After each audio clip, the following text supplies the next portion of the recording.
നിങ്ങൾക്ക് എല്ലാവർക്കും അറിയാം, അദ്ദേഹം കഴിഞ്ഞ കുറച്ചു കാലങ്ങളായി ബിജെപിയുമായി അടുത്ത ബന്ധം പുലർത്തുകയും മതേതര മൂല്യങ്ങൾ അടിയറവ് വെച്ചുകൊണ്ട് പല വിട്ടുവീഴ്ചകൾക്കും തയ്യാറാവുകയും ചെയ്തു.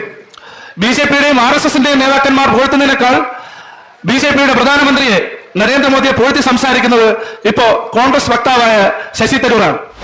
5ാം ക്ലാസ്സിൽ ബാലജന സഖ്യം വഴി പൊതുപ്രവർത്തന രംഗത്ത് വരികയും 8ാം ക്ലാസ്സിൽ കാട്ടാക്കട കുളത്തുമ്മൽ സ്കൂളിൽ KSUവിന്റെ യൂണിറ്റ് പ്രസിഡന്റായി ആരംഭിച്ച് വിവിധ സ്ഥാനങ്ങൾ വഹിച്ചുകൊണ്ട് യൂത്ത് കോൺഗ്രസിന്റെ സംസ്ഥാന സെക്രട്ടറി പദം വരെ അലങ്കരിച്ചിരുന്ന വ്യക്തിയാണ് ഞാൻ.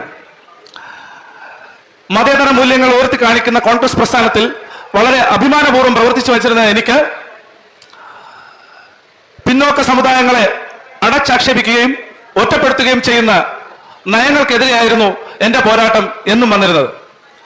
2015 അകാരണമായി സസ്പെൻഡ് ചെയ്തുകൊണ്ട് എന്നെ 2.5 വർഷം പുറത്തു നിർത്തി എന്നെ മാനസികമായി ബുദ്ധിമുട്ടിച്ചിട്ടുള്ള അവസ്ഥയിൽ പോലും കോൺഗ്രസ് പാർട്ടിയോടും അതിന്റെ മതേതര മൂല്യങ്ങളോടുമുള്ള താല്പര്യം കൊണ്ട് എല്ലാ വേദനകളെയും കടിച്ചമർത്തി പൊതുസേവനം പൊതുപ്രവർത്തനം മുന്നോട്ട് കൊണ്ടുപോയാണ് ഞാൻ ഇതുവരെയും വന്നത്.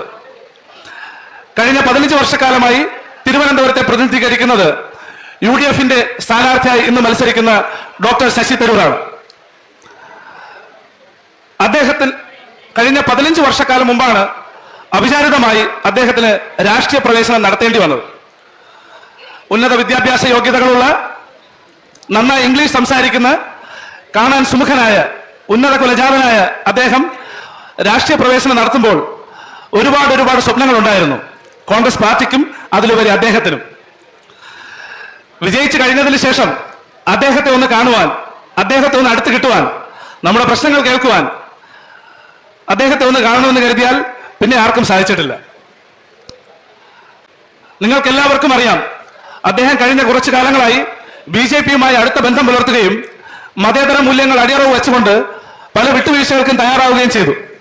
ബിജെപിയുടെയും RSSന്റെയും നേതാക്കന്മാർ പുകഴ്ത്തുന്നതിനേക്കാൾ ബിജെപിയുടെ പ്രധാനമന്ത്രിയെ നരേന്ദ്രമോദിയെ പുകഴ്ത്തി സംസാരിക്കുന്നത് ഇപ്പോ കോൺഗ്രസ് വക്താവായ ശശി തരൂറാണ്.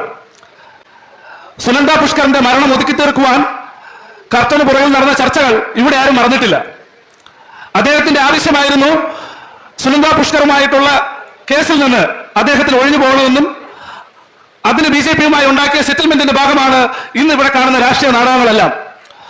ഇന്ന് അയാൾ തിരുവനന്തപുരം പാർലമെന്റിനെ പ്രതികരിച്ച് മത്സരിക്കുമ്പോൾ വിജയിക്കണമെന്നുള്ള ആഗ്രഹം അദ്ദേഹത്തിന് പോലും ഉണ്ടാകില്ല എന്നാണ് ഞാൻ ഉറച്ചു വിശ്വസിക്കുന്നത്.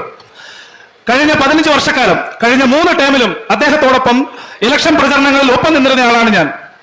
കഴിഞ്ഞ 3 ഇലക്ഷനുകളിലും അദ്ദേഹം കാണിച്ച വീര്യമോ ആത്മാർത്ഥതയോ ഈ ഇലക്ഷനിൽ ഒരിടത്തും കാണുവാൻ എനിക്ക് സാധിച്ചില്ല.